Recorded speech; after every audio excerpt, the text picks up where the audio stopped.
I would like to welcome Moritz Müller-Preißer, the director of film Haeberli from the 6th ETIUDA competition.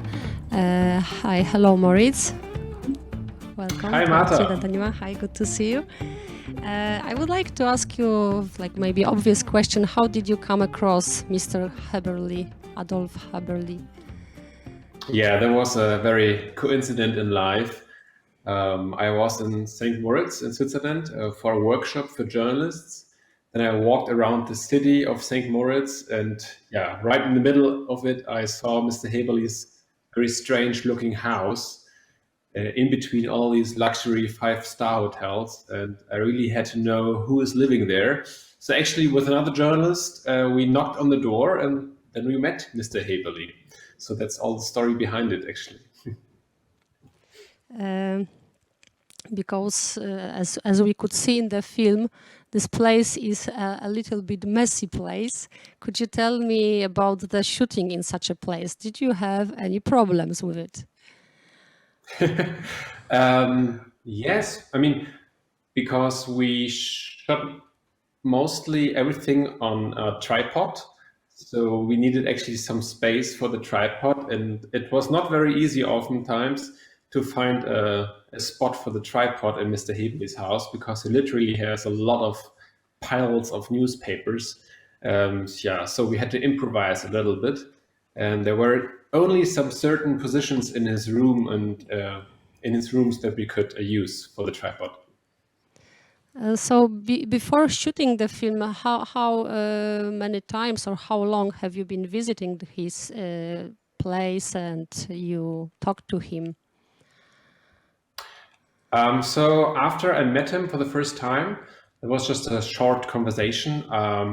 Actually, 2 years later, I decided to make maybe a film about him.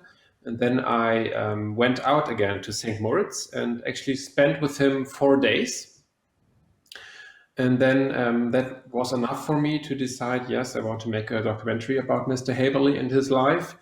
And then actually, I think 1 month later, we came out with a film team and then filmed around, I think it was 2 to 3 weeks. Yeah. And so, if you could think about the main reason you wanted to present this person, what would it be? The main reason is I'm very amazed by Mr. Haeberli, because he's such a unique person, which you don't find very often times in life. And I'd like about him, and that's what I want to show in my film, that he's just a person who doesn't take himself too seriously. He doesn't have a smartphone. He is totally independent. He doesn't have internet. He doesn't have a computer. He just does it in his own way. And I think a lot of people on this planet could learn maybe a little bit about his lifestyle, that nobody should take himself or herself too seriously. So yeah, that's a big lesson for everybody. And I think that you managed to present him in this town as a person. I think well accepted by the other citizens. So, am I right? How do they treat him? Is he kind of pain in the ass for some of those people, and for some of them, well accepted? Yeah, it's exactly this way. It's very half-half. So there's this one half who just think that he's crazy and nobody should take himself, nobody should take him seriously or listen to him. But there's also the other half who knows him, because I mean he's been living there since he's born in St. Moritz. So many people know him there from little on. So that's why they also have a very, very close relationship to him. And that's why many people also take care about him, help him with groceries, or maybe go with him to have dinner with, or whatever.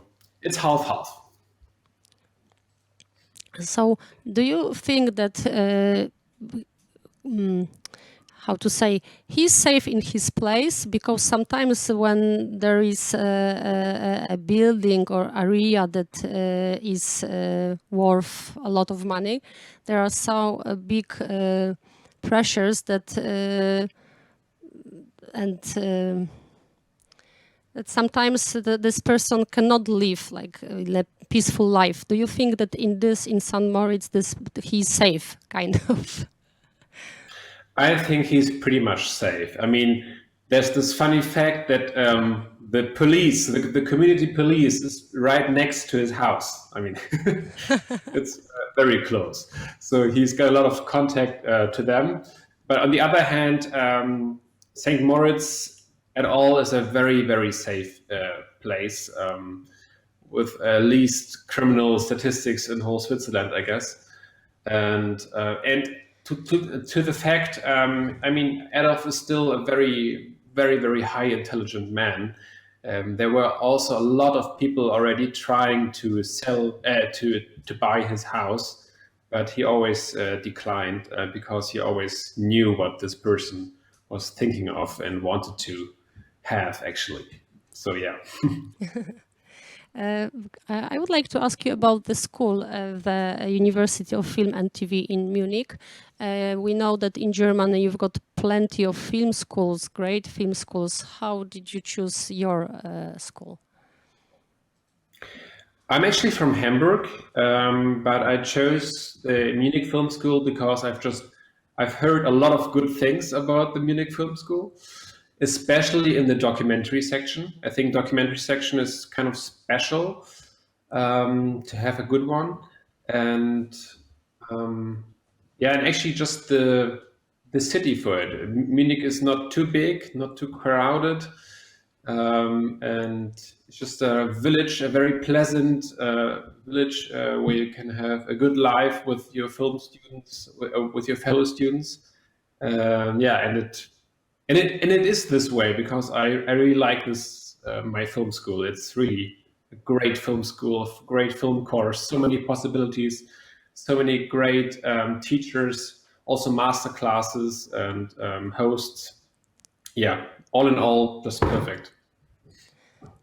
Is the Haeberli is the documentary? So is documentary filmmaking your way for future, or do you think about fiction as a next project?